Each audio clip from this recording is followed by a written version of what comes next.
Hi guys, स्वागत है आप सभी का अपना प्यारा सा YouTube channel AKG study centre के एक नए वीडियो में। दोस्तों, आज हम लोग इस लेक्चर वीडियो के माध्यम से देखेंगे क्लास 10th का सोशल साइंस। क्या देखेंगे? क्लास 10th का सोशल साइंस, जिसको हम लोग हिंदी में सामाजिक विज्ञान कहते हैं। क्या कहते हैं? सामाजिक विज्ञान। इसको हम लोग शॉर्ट फॉर्म में SST भी बोलते हैं। तो इसमें जो है कि हम लोग सामाजिक विज्ञान का यह 400 आपका क्या होगा, MBBI objective question with answer, यानी क्वेश्चन के साथ साथ आंसर भी होगा। यह आपका टॉप 400 का जो MBBI का सीरीज है वह आपका यह पार्ट 1 होने वाला है। क्या है? यह आपका वीडियो पार्ट 1 होने वाला है, जो कि आपका 400 ऑब्जेक्टिव MBBI जो दिया जा रहा है उसका आपका ये सीरीज 1 होने वाला है, जो कि हम लोग क्लास 10 का है। जो भी बच्चा बोर्ड एग्जाम देने वाला है इस बार 2024 में, उसके लिए यह काफ़ी इंपॉर्टेंट क्वेश्चन है। चलिए वीडियो को हम लोग शुरू करते हैं बिना देर के हुए। यहाँ पे हमारा फर्स्ट क्वेश्चन क्या कहा है, बहुत अच्छा क्वेश्चन है। अगर आपको वीडियो अच्छा लगेगा तो वीडियो को लाइक कर दीजिएगा। चैनल पे पहली बार है तो चैनल को सब्सक्राइब करके साथ ही बेल आइकन प्रेस कर लीजिएगा, ताकि नेक्स्ट वीडियो जो है उसका नोटिफिकेशन आप तक पहुँच सके और आप वीडियो को कंटिन्यू कर सके। चलिए हम लोग क्वेश्चन की ओर बढ़ते हैं। यहाँ फर्स्ट क्वेश्चन आपका क्या कह रहा है, बहुत अच्छा क्वेश्चन है। कह रहा है अंकोर वाट का मंदिर कहाँ स्थित है, यानी अंकोर वाट का जो मंदिर है वह कहाँ पे स्थित है, वही आपसे क्वेश्चन कहा है। ऑप्शन है वियतनाम, लाओस, कंबोडिया या थाईलैंड। आपका ऑप्शन नंबर सी बिल्कुल राइट आंसर है। यानी अंकोर वाट का जो मंदिर है वह कंबोडिया में स्थित है। कहाँ स्थित है? तो कंबोडिया में स्थित है। ऑप्शन नंबर सी करेक्ट है। चलिए नेक्स्ट क्वेश्चन की ओर बढ़ते हैं। यहाँ हमारा सेकेंड नंबर क्वेश्चन क्या कह रहा है, सन 1870 ईस्वी में फ्रांस और प्रासा, समझिएगा क्वेश्चन को, सन 1870 ईस्वी में फ्रांस और प्रासा के बीच युद्ध कहाँ हुआ था। यानी 1870 में जो फ्रांस और प्रासा के बीच युद्ध हुआ था वह कहाँ हुआ था। ऑप्शन है सेडान में, बी है सेडेवा में, सी है साइडाइन में और डी है फ्रैंकफर्ट में। आपको बता दें, आपका जो है यह 1870 में जो फ्रांस और प्रासा के बीच जो युद्ध हुआ था वह आपका सेडान में हुआ था, जिसको कहीं कहीं पे सीडान भी लिखा जाता है या बोला जाता है। तो सेडान रहे या सीडान रहे, आपको वही समझना है। लेकिन आपका ऑप्शन नंबर बी अलग है, जो कि सेडेवा का युद्ध जो है वह आपका अलग है। क्या है? सेडेवा का युद्ध यह आपका अलग है। यह आपका 1866 में हुआ था। कब हुआ था? तो सेडेवा का युद्ध अगर पूछेगा कि कब हुआ था तो 1866 में, और सीडान का युद्ध 1870 में हुआ था। कब हुआ था? 1870 में, जो कि फ्रांस और प्रासा के बीच हुआ था। इस दोनों क्वेश्चन को बहुत तरह से घुमाकर पूछता है। जैसे आपसे पूछेगा 1870 में फ्रांस और प्रासा के बीच युद्ध कहाँ हुआ था, तो सेडान में। 1866 में यहाँ पे आपका चेंज हो जाएगा, फ्रांस और प्रासा की जगह वह आपका हो जाएगा ऑस्ट्रिया और प्रासा। क्या हो जाएगा? ऑस्ट्रिया और प्रासा। तो उसमें जो पूछेगा कि इसके दोनों के बीच युद्ध कहाँ हुआ था, तो सेडेवा में। तो अब देखिए, आपका सेडेवा का जो युद्ध है वह 1866 ईस्वी में, और सेडान का युद्ध 1870 ईस्वी में हुआ था। तो अब इसमें पूछेगा कि फ्रांस जो 1870 में सेडान का युद्ध हुआ था उसमें किसकी पराजय हुई थी, यानी फ्रांस और प्रासा के बीच, दोनों के बीच जब युद्ध हुआ था तो उसमें किसकी हार हुई थी। तो आपका ऑप्शन होगा फ्रांस। क्या होगा? ऑप्शन नंबर फ्रांस जो भी होगा वह करेक्ट होगा। यानी उसमें फ्रांस और प्रासा के बीच जो युद्ध हुआ था उसमें फ्रांस की हार हुई थी, और ऑस्ट्रिया और प्रासा में जो हुआ था वह सेडेवा का युद्ध हुआ था 1866 में, उसमें आपका ऑस्ट्रिया की पराजय हुई थी, यानी ऑस्ट्रिया की हार हुई थी। तो यहाँ से आपसे पूछा है 1870 में फ्रांस और प्रासा के बीच युद्ध, वह आपका सेडान का युद्ध है। ऑप्शन नंबर ए राइट है। और फ्रैंकफर्ट का संधि जो है वह आपका 1871 ईस्वी में हुआ था। कब हुआ था? तो फ्रैंकफर्ट की संधि 1871 में हुआ था। चलिए नेक्स्ट क्वेश्चन की ओर बढ़ते हैं। आप अगर अपनी एग्जाम की अच्छी खासी तैयारी करना चाहते हैं तो चैनल को सब्सक्राइब कर लीजिएगा, क्योंकि आपको पर डे यहाँ पे आपको शाम के 7 बजे से यहाँ पे क्लास चल रही है, जो कि आपके एग्जाम की दृष्टि से देखते हुए आपके एग्जाम के लिए समय काफ़ी कम है। तो उसी को देखते हुए जो भी आपका सिलेक्टेड क्वेश्चन होगा MBBI, उसी को लाया जा रहा है पर डे क्लास में। तो आपके लिए काफ़ी इंपॉर्टेंट जो भी क्वेश्चन आ रहा है वह आपके लिए काफ़ी इंपॉर्टेंट है एग्जाम के लिए। अगर आपने सोशल साइंस का 400 क्वेश्चन ऑब्जेक्टिव कर लेते हैं तो आपका 40 में 40 पूरा के गारंटी के साथ आएगा, इससे बाहर आपका क्वेश्चन नहीं आएगा। इसी प्रकार आपको साइंस का भी, हिंदी इंग्लिश सभी का आपको ऑब्जेक्टिव सब्जेक्टिव लॉन्ग शॉर्ट सभी आपको टोटल क्वेश्चन करा दिया जाएगा। आपका एग्जाम के पहले पूर्ण रूप से सिलेबस समाप्त रहेगा। तो आप अच्छी खासी तैयारी करना चाहते हैं, 80% 90% स्कोर करना चाहते हैं, तो चैनल को सब्सक्राइब कर लीजिए और वीडियो को कंटिन्यू कीजिए। सिर्फ चैनल सब्सक्राइब करने से नहीं होगा, आपको वीडियो देखना होगा, क्वेश्चन को याद करना होगा। तो चलिए हम लोग यहाँ पे 3 नंबर क्वेश्चन देखते हैं। क्या कहा है? बिहार में रज्जू मार्ग कहाँ है? यानी बिहार में जो है वह रज्जू मार्ग कहाँ है? ऑप्शन है पटना, बी है बिहार शरीफ, सी है राजगीर और डी है बांका। तो देखिए आपका ऑप्शन नंबर सी बिल्कुल राइट आंसर है। यानी बिहार में जो रज्जू मार्ग है वह राजगीर में है। कहाँ पे है? तो राजगीर में है। क्वेश्चन आपके लिए काफ़ी इंपॉर्टेंट है और यह आपका आंसर भी बहुत ईजी है। जैसे आपसे पूछेगा रज्जू मार्ग तो इसी से आपका राजगीर निकल कर आ रहा है। तो पूछेगा कि रज्जू मार्ग बिहार में कहाँ है, तो ऑप्शन नंबर सी यानी राजगीर में है। तो सी इज ए राइट आंसर। चलिए नेक्स्ट क्वेश्चन की ओर बढ़ते हैं। यहाँ पे हमारा 4 नंबर क्वेश्चन क्या कहा है? बहुत अच्छा क्वेश्चन है। कह रहा है निम्नांकित में कौन उद्योग कृषि पर आधारित नहीं है?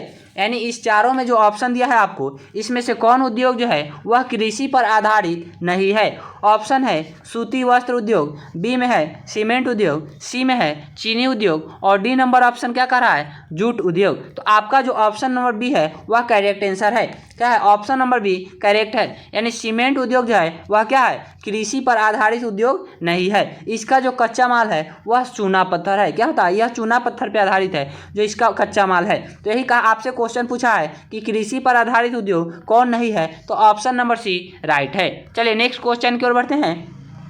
अगर आपको किसी क्वेश्चन पे डाउट है तो आप कमेंट करके बिल्कुल पूछिएगा, आपको रिप्लाई जरूर मिलेगा। और वीडियो अच्छा लगे तो भी कमेंट कीजिएगा। और इसका अगर आपको पीडीएफ चाहिए तो टेलीग्राम का लिंक डिस्क्रिप्शन में है, वहाँ पे आपको फ्री में पीडीएफ प्रोवाइड कराया जाएगा। कोई भी आपको फ़ी नहीं देना है और जो भी एग्जाम के से रिलेटेड जो भी आपको डिटेल मिलेगी वह सभी आपको वहाँ पर मिल जाएगी। सभी आपको एग्जाम तक पूर्ण रूप से हेल्प किया जाएगा।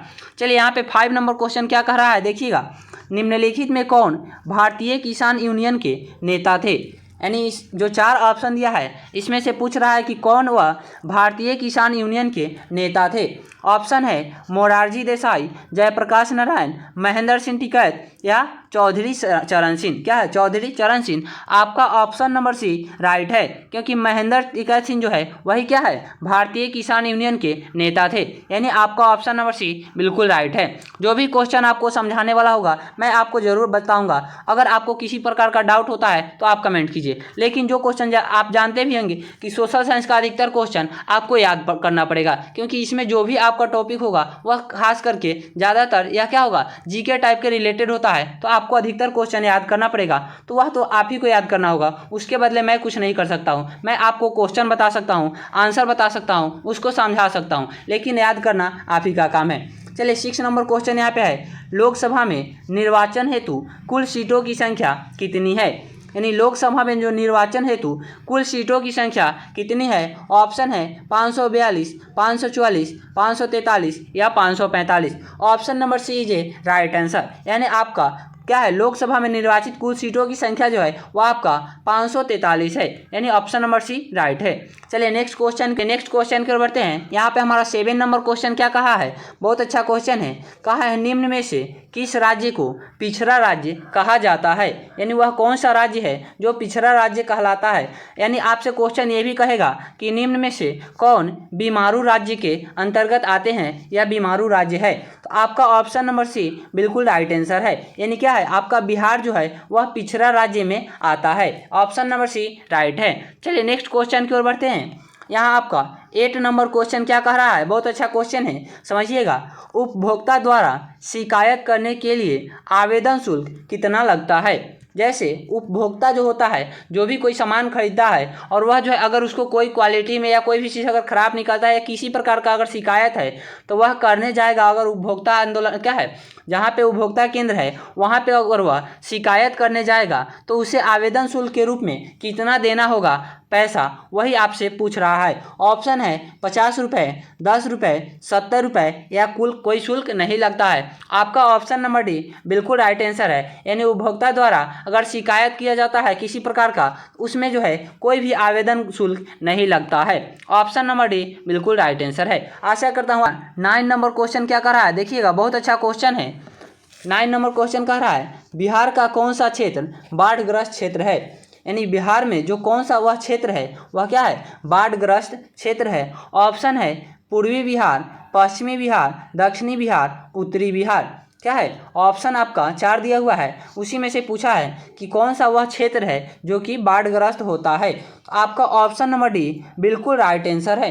क्या है ऑप्शन नंबर डी बिल्कुल राइट आंसर है। यानी आपका उत्तरी बिहार जो है वह क्या है अधिक बाढ़ग्रस्त क्षेत्र है, यानी वहाँ बाढ़ जो है काफ़ी आते रहता है। चलिए नेक्स्ट क्वेश्चन की ओर बढ़ते हैं। यहाँ आपका 10 नंबर क्वेश्चन क्या कह रहा है, बहुत अच्छा क्वेश्चन है। गार्डन सिटी की अवधारणा किसने विकसित की। यानी गार्डन सिटी की जो अवधारणा है वह किसने विकसित की थी, वही आपसे क्वेश्चन कहा है। आंसर क्या है एबेनेजर हॉवर्ड, विलियम या नेपोलियन या हॉसमान। इस चारों में से किसने जो है कि गार्डन सिटी की अवधारणा विकसित की थी। आपका ऑप्शन नंबर ए बिल्कुल राइट आंसर है।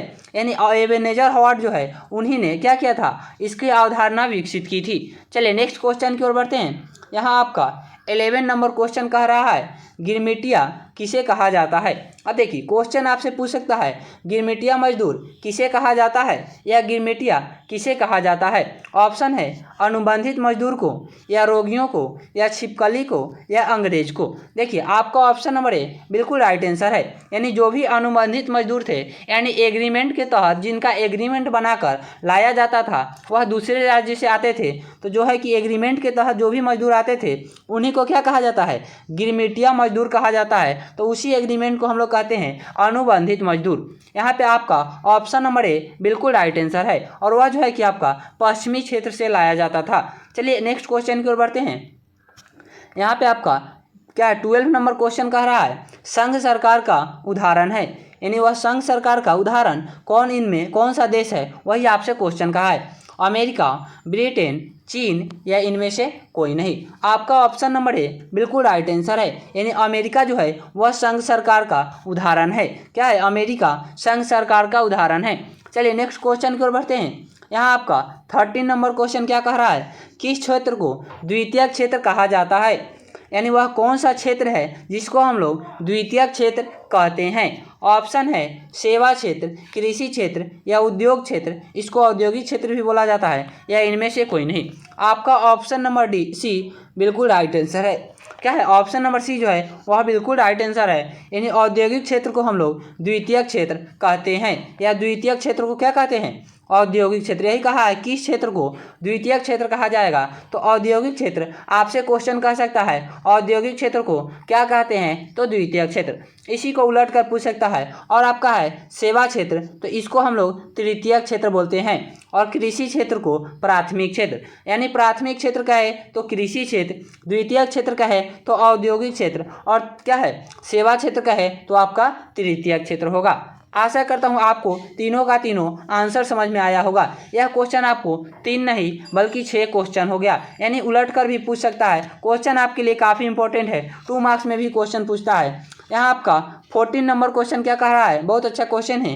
निम्नलिखित में कौन प्राकृतिक आपदा है। यानी इस चारों ऑप्शन में कौन है वह प्राकृतिक आपदा। ऑप्शन है आग लगना, अब बी नंबर है बम विस्फोट, सी में है भूकंप, और डी में है रासायनिक दुर्घटना। देखिएगा यहाँ पे आग लगना जो है वह क्या होता है किसी न किसी मनुष्य की गलती से होता है, किसी व्यक्ति के कारण गलती के कारण होता है, या वह खुद लगा दे या किसी उसी गलती के कारण धोखा से लग जाए, वह क्या होगा वह मानव निर्मित हुआ। बम विस्फोट जो है वो भी किसी मनुष्य के द्वारा किया जा रहा है, तो वह भी क्या हुआ हमारा मानव द्वारा निर्मित किया जा रहा है, यानी यह मानव निर्मित है। रासायनिक दुर्घटना भी यह भी एक प्रकार का क्या है मानव निर्मित है, यानी रसायन के अनुसार से अगर कोई भी दुर्घटना हो रहा है तो अभी क्या होगा मानव निर्मित। लेकिन भूकंप जो है वह हमारा क्या है यह प्राकृतिक आपदा है। यानी भूकंप क्या है आपका प्राकृतिक आपदा है जो प्राकृतिक कारणों से यह उत्पन्न होता है। यानी वही क्वेश्चन आपसे कहा है निम्नलिखित में कौन प्राकृतिक आपदा है। ऑप्शन नंबर सी राइट है। चलिए नेक्स्ट क्वेश्चन की ओर बढ़ते हैं। यहाँ हमारा 15 नंबर क्वेश्चन क्या कहा है, बहुत अच्छा क्वेश्चन है। कह रहा है सुनामी का प्रमुख कारण है।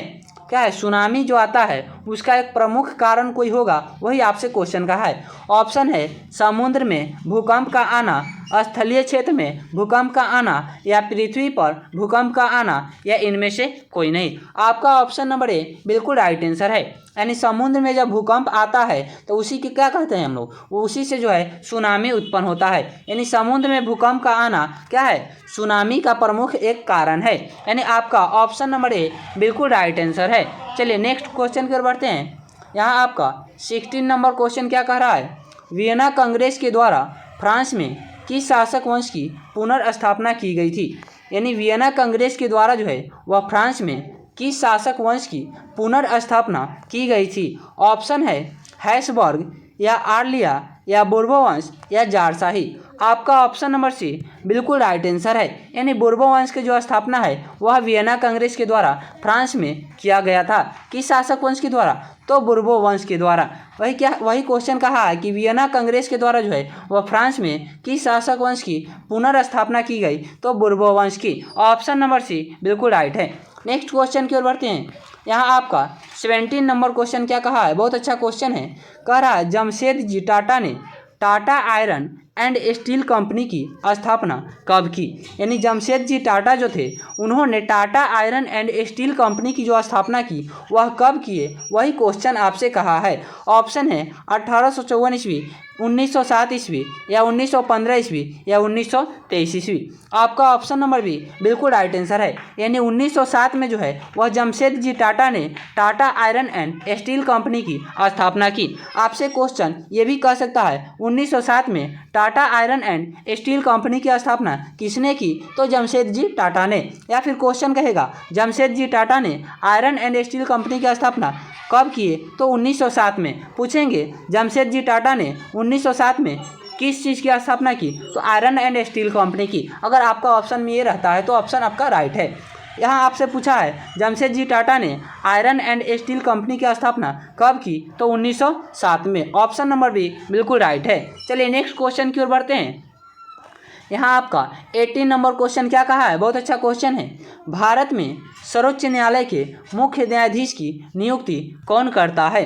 यानी भारत में जो सर्वोच्च न्यायालय होता है उसके मुख्य न्यायाधीश की नियुक्ति कौन करता है? प्रधानमंत्री या राष्ट्रपति या संसद या उपराष्ट्रपति? तो देखिए आपका ऑप्शन नंबर बी बिल्कुल राइट आंसर है।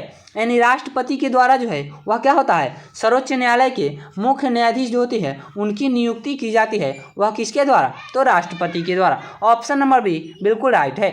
चलिए नेक्स्ट क्वेश्चन की ओर बढ़ते हैं। यहाँ आपका 19 नंबर क्वेश्चन क्या कहा है? महासागर के तली पर होने वाले कंपन को किस नाम से जाना जाता है?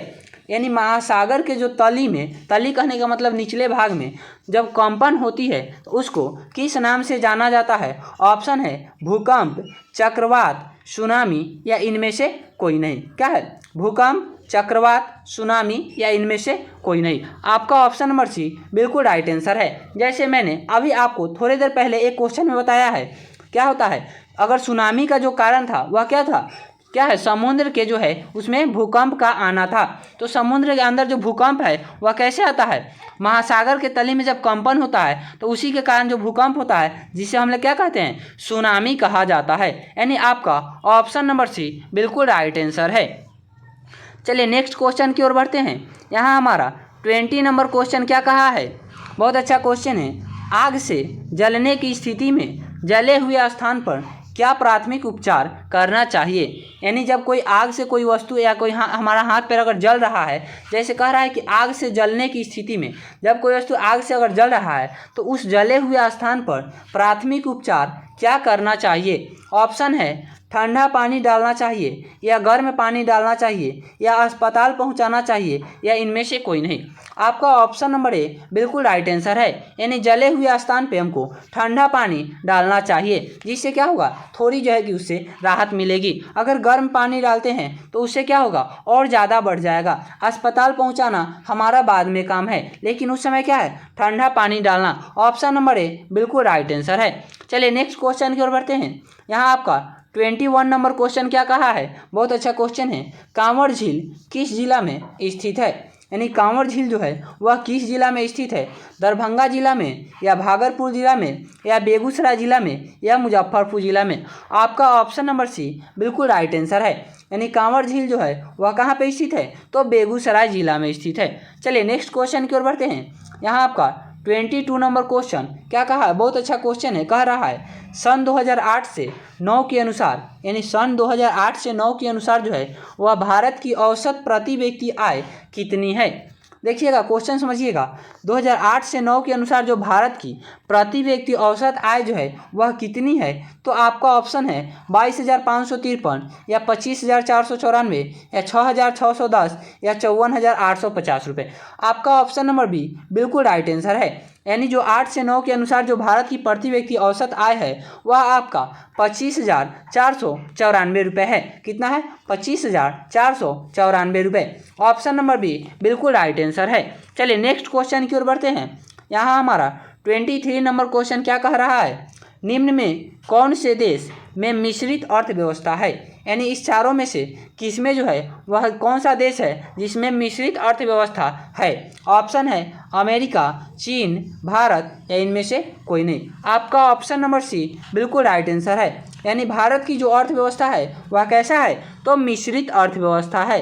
भारत की अर्थव्यवस्था मिश्रित अर्थव्यवस्था है। क्वेश्चन की ओर बढ़ते हैं। यहाँ आपका 24 नंबर क्वेश्चन क्या कह रहा है, गैरीवाडी पेशे से क्या था? यानी गैरीवाडी जो था वह पेशे से क्या था? सिपाही, किसान या जमींदार या नाविक? ऑप्शन नंबर डी बिल्कुल राइट आंसर है। यानी गैरीवाडी जो था वह पेशे से क्या था? तो नाविक था। ऑप्शन नंबर डी बिल्कुल राइट है। चलिए नेक्स्ट क्वेश्चन की ओर बढ़ते हैं। यहाँ आपका 25 नंबर क्वेश्चन क्या कहा है, war and peace. War and peace जो है यह आपका एक पुस्तक का नाम है। वही कहा है कि वार एंड पीस पुस्तक की रचना किसने की? यानी वार एंड पीस जो पुस्तक का नाम है उसकी रचना किसने की? ऑप्शन है कार्ल मार्क्स या टॉल्स्टॉय या दोस्तोव्स्की या एंजेल्स। आपका ऑप्शन नंबर बी बिल्कुल राइट आंसर है। यानी टॉल्स्टॉय ने जो है वह वार एंड पीस पुस्तक की रचना की। यहाँ पे आपको टॉल्स्टॉय की जगह लियो टॉल्स्टॉय भी दे देता है। क्या होगा? लियो टॉल्स्टॉय भी कहीं कहीं पे दे देता है, तो उन्हीं का वह पूरा नाम है। ऑप्शन नंबर बी बिल्कुल राइट है। नेक्स्ट क्वेश्चन की ओर बढ़ते हैं। यहाँ आपका 26 नंबर क्वेश्चन क्या कहा है, बहुत अच्छा क्वेश्चन है। देखिएगा क्वेश्चन समझने का प्रयास कीजिएगा।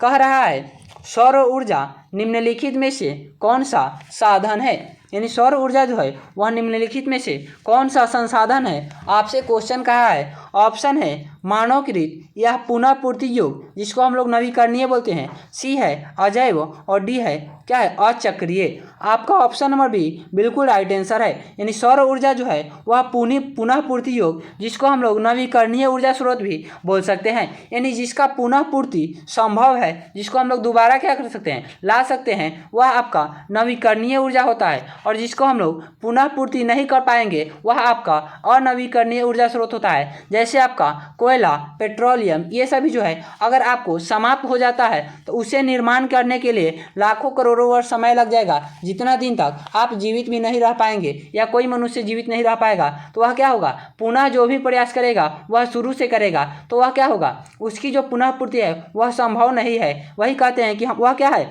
अनवीकरणीय ऊर्जा स्रोत है। लेकिन जो नवीकरणीय ऊर्जा स्रोत है उसका हम लोग पुनः पूर्ति कर सकते हैं। वही आपसे पूछा है सौर ऊर्जा निम्नलिखित में से कौन सा संसाधन है, वह आपका पुनः पूर्ति योग है या नवीकरणीय भी उसे कह सकते हैं। आपको ऑप्शन में ये दे या यह दे, आपको दोनों में से कोई एक ही देगा, आपको कोई एक टिक कर देना है। ऑप्शन ये रहेगा तो ये नहीं, और ये रहेगा तो ये नहीं। आपका दोनों ऑप्शन सही आंसर है। चलिए नेक्स्ट क्वेश्चन की ओर बढ़ते हैं। यहाँ हमारा क्या है 27 नंबर क्वेश्चन, बहुत अच्छा क्वेश्चन है। कह रहा है वैश्वीकरण के मुख्य अंग कितने हैं, या वैश्वीकरण जो है उसके मुख्य अंग कितने हैं? ऑप्शन है 1, 2, 5 या 4। आपका ऑप्शन नंबर सी बिल्कुल राइट आंसर है। यानी वैश्वीकरण के जो मुख्य अंग है वह कितने हैं, तो 5 मुख्य अंग है। वैश्वीकरण के मुख्य अंग कितने हैं, तो 5 है। ऑप्शन नंबर सी बिल्कुल राइट है। चलिए नेक्स्ट क्वेश्चन की ओर बढ़ते हैं। यहाँ आपका 28 नंबर क्वेश्चन क्या कहा है, भारत उपभोक्ता संरक्षण अधिनियम की घोषणा कब हुई? यानी भारत उपभोक्ता संरक्षण अधिनियम जो है उसकी घोषणा कब हुई थी, यही आपसे क्वेश्चन कहा है। अब देखिए इसमें आपको क्या चीज़ मैं समझाऊंगा, इसमें सिर्फ सन ईस्वी दिया हुआ है, तो सन ईस्वी तो आपको वही याद करना होगा जो वह लागू हुआ, जिस समय यह घोषणा हुई तो आपको वही रटना होगा। तो यह समझिए तो आपको किसी तरह याद ही करना पड़ेगा, चाहे वह कोई भी टीचर आपको बताएगा तो आप ही को याद करना होगा, वह आपके बदले इसलिए में कुछ नहीं कर सकता है। यहाँ पे क्या कहा है, भारत उपभोक्ता संरक्षण अधिनियम की घोषणा कब हुई? ऑप्शन है 1986, बी है 1980, सी है 1987 और डी है 1988। आपका ऑप्शन नंबर ए बिल्कुल राइट आंसर है। क्या है, ऑप्शन नंबर ए जो है यानी 1986 में क्या हुआ था, भारत उपभोक्ता संरक्षण अधिनियम की घोषणा हुई थी। तो ऑप्शन नंबर ए बिल्कुल राइट आंसर है। चलिए नेक्स्ट क्वेश्चन की ओर बढ़ते हैं। आपको जो भी साइंस का जैसे क्वेश्चन मिलेगा ऑब्जेक्टिव, उसमें पूरी डिटेल में आपको समझा करके बताया जाता है, क्योंकि उसमें जो भी क्वेश्चन है वह लॉजिकल होता है, उसको समझाने वाला होता है। तो उसमें जो भी क्वेश्चन आपको समझाने वाला है पूरा फुल डिटेल में मैं आपको समझा कर बताता हूँ। लेकिन इसमें जो भी क्वेश्चन समझाने वाला है इसमें भी मैं बता रहा हूँ, लेकिन जो याद करने वाला है वह आपको याद ही करना पड़ेगा। चलिए यहाँ पे हम लोग नेक्स्ट क्वेश्चन देख रहे हैं। क्या कहा है, 26 दिसंबर 2004 को विश्व के किस हिस्से में भयंकर सुनामी आया था। यानी 26 दिसंबर 2004 को जो है वह विश्व के किस हिस्से में भयंकर सुनामी आया था, वही आपसे क्वेश्चन कहा है। ऑप्शन है पश्चिमी एशिया, प्रशांत महासागर या अटलांटिक महासागर। आपका ऑप्शन नंबर है डी में बंगाल की खाड़ी। क्या है, बंगाल की खाड़ी। तो आपका ऑप्शन नंबर डी जो है वह बिल्कुल राइट आंसर है। यानी बंगाल की खाड़ी में जो है वह क्या हुआ था, 26 दिसंबर 2004 को विश्व के क्या है, विश्व के किस हिस्से में भयंकर सुनामी आया था, तो आपका बंगाल की खाड़ी है। क्या है, बंगाल की खाड़ी। ऑप्शन नंबर डी बिल्कुल राइट आंसर है। चलिए नेक्स्ट क्वेश्चन की ओर बढ़ते हैं। यहाँ आपका 30 नंबर क्वेश्चन क्या कह रहा है, रूस में जार का अर्थ क्या होता है। यानी रूस में जो है वह जार का अर्थ क्या होता है, किसको जार बोला जाता है, वही आपसे क्वेश्चन कहा है। ऑप्शन है पीने का बर्तन या पानी रखने का बर्तन या रूस का सामंत या रूस का सम्राट। क्या है, रूस का सम्राट होगा, यहाँ पे सम्राट नहीं। तो आपका ऑप्शन नंबर डी जो है वह बिल्कुल राइट आंसर है। यानी रूस में जो जार कहा जाता है वह रूस का सम्राट मतलब राजा जो भी होता है उसी को क्या कहा जाता है, वहाँ जार कह करके बुलाया जाता है। यानी रूस में जार का अर्थ क्या होगा, तो रूस का सम्राट यानी राजा। ऑप्शन नंबर डी बिल्कुल राइट आंसर है। यहाँ आपका 31 नंबर क्वेश्चन क्या कहा है, बहुत अच्छा क्वेश्चन है, देखिएगा। देखिए बहुत अच्छा क्वेश्चन क्या कह रहा है, वल्लभ भाई पटेल को सरदार की उपाधि किस किसान आंदोलन के दौरान दी गई। यानी जैसे यहाँ पे वल्लभ भाई पटेल है जिनको पहले कहा जाता था, उसके बाद उनको क्या कहा, सरदार वल्लभ भाई पटेल कहा जाता है। तो उन्हें सरदार की जो उपाधि है वह किस किसान आंदोलन के दौरान दी गई। ऑप्शन है बारदौली या अहमदाबाद या खेरा या चंपारण। क्या है, ऑप्शन नंबर ए जो है वह आपका बिल्कुल राइट आंसर है। क्या है, बारदौली किसान आंदोलन जो है उसी समय इनको सरदार की उपाधि दी गई थी। ऑप्शन नंबर ए बिल्कुल राइट आंसर है। नेक्स्ट क्वेश्चन की ओर बढ़ते हैं। यहाँ आपका क्या है 32 नंबर क्वेश्चन क्या कह रहा है, यूरेनियम का प्रमुख उत्पादक स्थल है। यानी यूरेनियम का जो प्रमुख उत्पादक स्थल है वह कौन जगह है। ऑप्शन है डिगबोर्ड या बाबा बुदन या जादूगोरा या घाटशिला। ऑप्शन नंबर सी बिल्कुल राइट आंसर है। यानी यूरेनियम का जो प्रमुख उत्पादक केंद्र कह सकते हैं या स्थल कह सकते हैं वह आपका जादूगोरा है। यानी आपका ऑप्शन नंबर सी बिल्कुल राइट आंसर है। चलिए नेक्स्ट क्वेश्चन की ओर बढ़ते हैं। यहाँ आपका क्या है 33 नंबर क्वेश्चन क्या कह रहा है, बहुत अच्छा क्वेश्चन है, बिहार का कौन क्षेत्र बाढ़ग्रस्त है। अभी आपने इस क्वेश्चन को थोड़ी देर पहले देखा है, यह क्वेश्चन डबल टाइपिंग हो गया है, लेकिन हम लोग क्या करते हैं, इसका आंसर क्या था, उत्तरी बिहार। यानी बिहार का कौन सा क्षेत्र बाढ़ग्रस्त है, तो आपका ऑप्शन नंबर डी बिल्कुल राइट आंसर है। उत्तरी बिहार आपका अधिक बाढ़ प्रभावित क्षेत्र है। क्वेश्चन नंबर 34 क्या कह रहा है, देखिएगा, भूपटल के नीचे का वह स्थल जहां भूकंप का जन्म होता है क्या कहा जाता है। यानी भूपटल या पृथ्वी के नीचे का वह स्थल जो है जहाँ पे भूकंप का क्या होता है, जन्म होता है, भूकंप की शुरुआत होती है, उसे क्या कहा जाता है। भूकंप केंद्र या अधिकेंद्र या अणुकेंद्र या इनमें से कोई नहीं। आपका ऑप्शन नंबर ए बिल्कुल राइट आंसर है। यानी जहाँ से भूकंप की शुरुआत होती है उसे हम लोग क्या कहते हैं, भूकंप केंद्र कहते हैं। ऑप्शन नंबर ए बिल्कुल राइट आंसर है। जैसे आपने कोई भी कार्य को करने के लिए अगर एक पॉइंट यहाँ लेते हैं, अगर आपने यहाँ पे स्थित है और यहाँ तक आपको यहाँ पे अगर चल कर आते हैं तो आपकी जो शुरुआत हुई थी वह इसी केंद्र से हुई थी ना, तो यहाँ से हुई थी, तो इसको हम लोग केंद्र बिंदु मान लेते हैं। वही कह रहा है कि भूपटल के नीचे वह स्थल जहां भूकंप का क्या होता है, जन्म होता है, यानी भूकंप की उत्पत्ति होती है, शुरुआत होती है, वह क्या कहलाता है, तो ऑप्शन ए है भूकंप केंद्र। यानी ए नंबर ऑप्शन बिल्कुल राइट आंसर है। चलिए नेक्स्ट क्वेश्चन की ओर बढ़ते हैं। यहाँ आपका 35 नंबर क्वेश्चन क्या कह रहा है, गिरमिटिया मजदूर बिहार के किस क्षेत्र से भेजे जाते थे। यानी गिरमिटिया मजदूर जो थे वह क्या थे, बिहार के किस क्षेत्र से भेजे जाते थे। अभी आपने एक क्वेश्चन देखा कि गिरमिटिया मजदूर जो थे किसको कहते हैं, तो अनुबंधित अनुबंधित मजदूरों को, यानी जो भी एग्रीमेंट के तहत जो भी मजदूर आता था उसे हम क्या कहते हैं, गिरमिटिया मजदूर। तो वह बिहार के किस क्षेत्र से भेजे जाते थे? ऑप्शन है पूर्वी क्षेत्र या पश्चिमी क्षेत्र या उत्तरी क्षेत्र या दक्षिणी क्षेत्र। आपका ऑप्शन नंबर बी बिल्कुल राइट आंसर है। क्या है? ऑप्शन नंबर बी जो है वह बिल्कुल राइट आंसर है, यानी वह जो गिरमिटिया मजदूर जो थे वह बिहार के पश्चिमी क्षेत्र से भेजे जाते थे। चलिए नेक्स्ट क्वेश्चन की ओर बढ़ते हैं। यहाँ आपका 36 नंबर क्वेश्चन क्या कह रहा है, बहुत अच्छा क्वेश्चन है। कह रहा है वैज्ञानिक समाजवाद की अवधारणा का प्रतिपादन किसने किया? यानी वैज्ञानिक समाजवाद की जो अवधारणा है उसका प्रतिपादन किसने किया? ऑप्शन है रॉबर्ट वेन या कार्ल मार्क्स या लाला लाजपत राय या लुई ब्ला। क्या है? ऑप्शन आपको यहाँ पे 4 दिया हुआ है, इसमें से समाजवाद की अवधारणा का प्रतिपादन किसने किया? ऑप्शन नंबर बी बिल्कुल राइट आंसर है, यानी कार्ल मार्क्स जो थे वह समाजवाद की अवधारणा का प्रतिपादन किए। चलिए नेक्स्ट क्वेश्चन की ओर बढ़ते हैं। यहाँ आपका 37 नंबर क्वेश्चन क्या कह रहा है, निम्नलिखित में कौन सा उद्योग चूना पत्थर को कच्चा माल के रूप में प्रयोग करता है? आप क्वेश्चन समझिएगा, क्या कहा है कि निम्नलिखित में वह कौन सा उद्योग है जो चूना पत्थर को कच्चा माल के रूप में उपयोग करता है।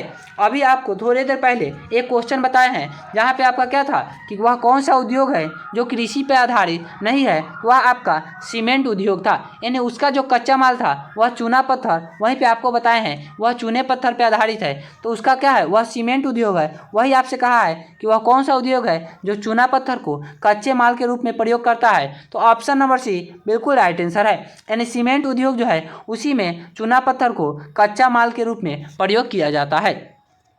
चलिए नेक्स्ट क्वेश्चन की ओर बढ़ते हैं। यहाँ आपका 38 नंबर क्वेश्चन कह रहा है राष्ट्रीय स्वयंसेवक संघ की स्थापना कब हुई? यानी राष्ट्रीय स्वयंसेवक संघ की स्थापना जो है वह कब हुई? ऑप्शन है 1923 या 1925 या 1928 या 1930। आपका ऑप्शन नंबर बी बिल्कुल राइट आंसर है, यानी क्या है, राष्ट्रीय स्वयंसेवक संघ की जो स्थापना है वह 1925 ईस्वी में हुआ। चलिए नेक्स्ट क्वेश्चन की ओर बढ़ते हैं। यहाँ आपका 39 नंबर क्वेश्चन कह रहा है बोल्शेविक क्रांति कब हुई? यानी बोल्शेविक क्रांति जो है वह कब हुआ? जनवरी 1905 या फरवरी 1917 या नवंबर 1917 या मई 1919। कब हुआ था? तो ऑप्शन नंबर सी बिल्कुल राइट आंसर है, यानी बोल्शेविक क्रांति जो है वह नवंबर 1917 ईस्वी में हुआ था। ऑप्शन नंबर सी बिल्कुल राइट आंसर है। चलिए नेक्स्ट क्वेश्चन की ओर बढ़ते हैं। अगर आपको वीडियो पसंद आए तो वीडियो को लाइक कर दीजिएगा, चैनल पे पहली बार है तो चैनल को सब्सक्राइब करके साथ ही बेल आइकन प्रेस कर लीजिएगा ताकि नेक्स्ट वीडियो जाए उसका नोटिफिकेशन आप तक पहुंच सके और आप वीडियो को अच्छी प्रकार देख सके, एग्जाम की तैयारी कर सके। और आपको वीडियो अगर अच्छा लगे तो अपने दोस्तों में भी शेयर कीजिएगा ताकि उन लोगों का भी हेल्प हो सके। चलिए यहाँ पे हम लोग 40 नंबर क्वेश्चन देखते हैं, यानी 40 नंबर क्या कह रहा है पक्की सड़कों की लंबाई की दृष्टि से प्रथम स्थान पर कौन राज्य है? यानी वह पक्की सड़क की दृष्टि से जो है वह क्या है, पक्की सड़कों की लंबाई की दृष्टि से प्रथम स्थान पर कौन राज्य है? यानी जिस राज्य में पक्की सड़कों की लंबाई अधिक होगी वही आपका प्रथम स्थान होगा। जैसे कोई भी चीज़ अगर प्रथम प्राप्त करता है उसको प्रथम स्थान मिलता है तो क्या होता है, उसका सबसे ज़्यादा हाईएस्ट स्कोर होता है, सबसे 1 नंबर पे होता है, तभी तो उसको प्रथम स्थान मिलता है। वही कहा है कि पक्की सड़कों की लंबाई की दृष्टि से, तो यहाँ हमको पक्की सड़कों की लंबाई देखना है कि किस राज्य में ज़्यादा है। ऑप्शन है बिहार, महाराष्ट्र, तमिलनाडु या केरल। आपका ऑप्शन नंबर बी बिल्कुल राइट आंसर है, यानी महाराष्ट्र में जो है वह पक्की सड़कों की लंबाई क्या है, अपेक्षाकृत अधिक है, यानी इन सभी से अधिक है। ऑप्शन नंबर बी बिल्कुल राइट आंसर है, यही आपका प्रथम स्थान पर पक्की सड़कों की लंबाई की दृष्टि से महाराष्ट्र आता है। चलिए नेक्स्ट क्वेश्चन की ओर बढ़ते हैं।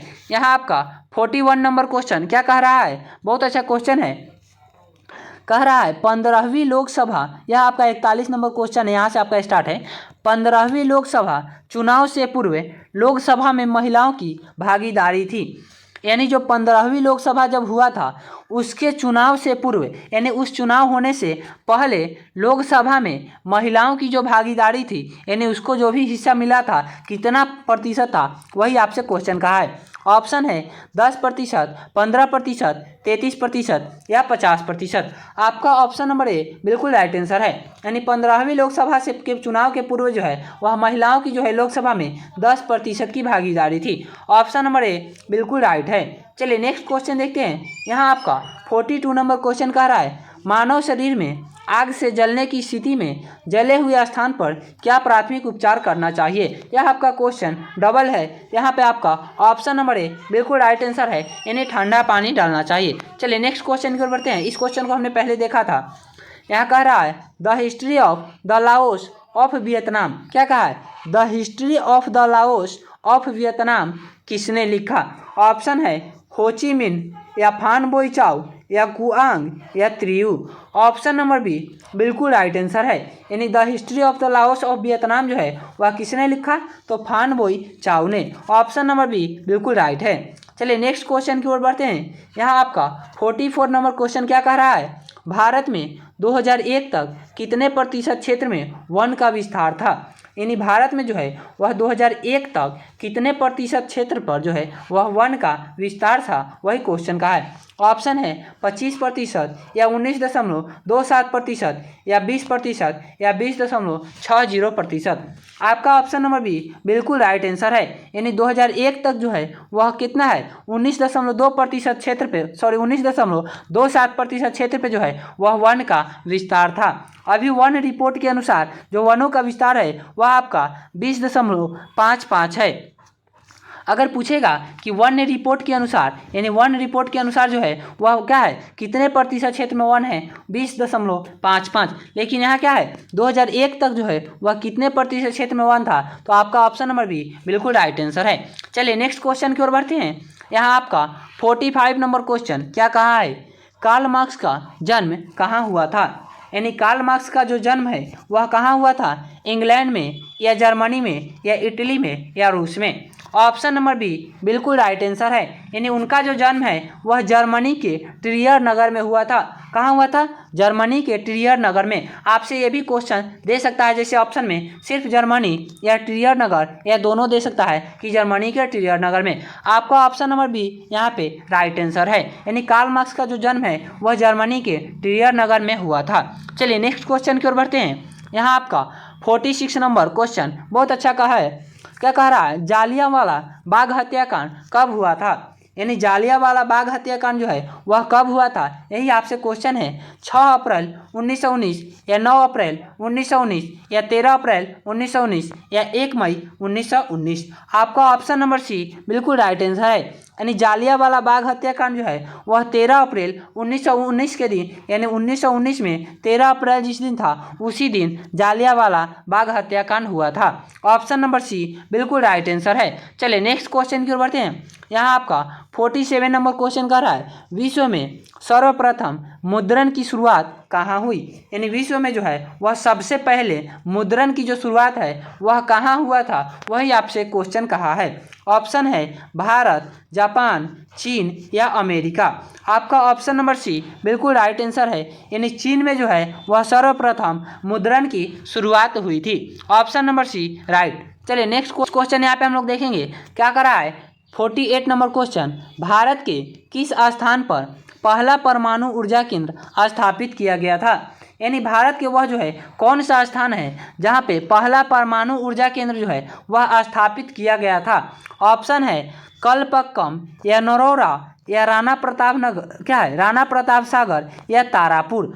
आपका ऑप्शन नंबर डी बिल्कुल राइट आंसर है। क्या ऑप्शन नंबर डी जो है वह बिल्कुल राइट आंसर है, यानी तारापुर में पहला परमाणु ऊर्जा केंद्र स्थापित किया गया था। Option number A right. चलिए नेक्स्ट क्वेश्चन की ओर बढ़ते हैं। यहाँ पे आपका 49 नंबर कह रहा है बिहार की पहली रेल लाइन निम्न में से कौन है?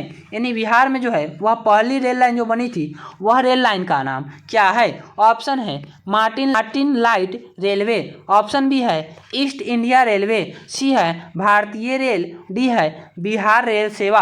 आपका ऑप्शन नंबर बी बिल्कुल राइट आंसर है, यानी बिहार की जो पहली रेल लाइन थी वह क्या है ईस्ट इंडिया रेलवे है, यानी ईस्ट इंडिया रेलवे के नाम से बिहार की पहली रेल लाइन को जानते हैं। ऑप्शन नंबर बी बिल्कुल राइट है। चलिए नेक्स्ट क्वेश्चन की ओर बढ़ते हैं। यहाँ आपका 50 नंबर क्वेश्चन कह रहा है भारतीय रिजर्व बैंक की स्थापना कब हुई? यानी जो हमारा भारतीय रिजर्व बैंक है उसकी स्थापना कब हुई थी, यही आपसे क्वेश्चन पूछ रहा है। यह क्वेश्चन आपके लिए काफ़ी इंपॉर्टेंट क्वेश्चन है। यह जो है कि आपका बहुत सारे एग्जाम में पूछता है क्वेश्चन। ऑप्शन है 1934, 1935, 1948 या 1951। आपका ऑप्शन नंबर भी बिल्कुल राइट आंसर है। यानी भारतीय रिजर्व बैंक की जो स्थापना है वह कब हुआ था? तो 1935 ईस्वी में। यानी आपका ऑप्शन नंबर भी बिल्कुल राइट आंसर है। आशा करता हूँ आपको 50 का 50 क्वेश्चन अच्छा लगा होगा, इसका आंसर आपको समझ में आया होगा। अगर इसमें किसी प्रकार को आपका डाउट है तो आप कमेंट करके पूछ लीजिएगा, आपको तुरंत रिप्लाई मिलेगा।